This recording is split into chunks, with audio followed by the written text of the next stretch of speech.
யாராவது ராமான்னு சொல்லிட்டா போறோம், உடனே உசுர விட்டுருவாரு. பத்தி தவறு யாராவது கிருஷ்ணா அப்படின்னா உடனே பஜனை பண்ண ஆரம்பிச்சிருவாரு.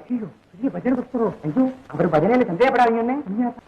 கோவிந்தா, ராமா, எங்கண்டா ஏண்டா என் பக்தி அனாவசியமா இங்க கிளறு? பாத்தீங்களா?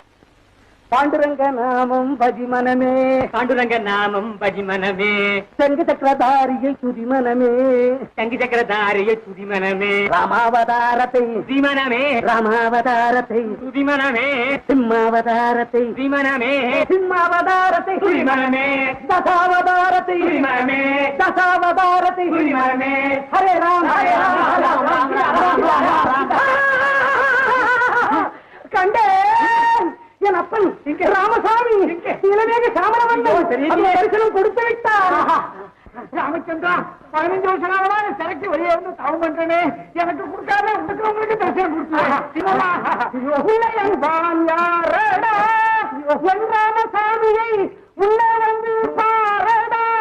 ஐயோ, அப்பனே போனா போடுவாரு, போயிட்டு வரா. இது வந்துருக்கு. பாடவியை கொன்றவனே தடங்கல்லை இரண்டதாக்கியவனே, நீரில்லாத ஜனக்கன்களை என்றதாக என் ராமசாமியே, என் அப்பனை புராணத்துல சொன்ன மாதிரியே இருக்கும்.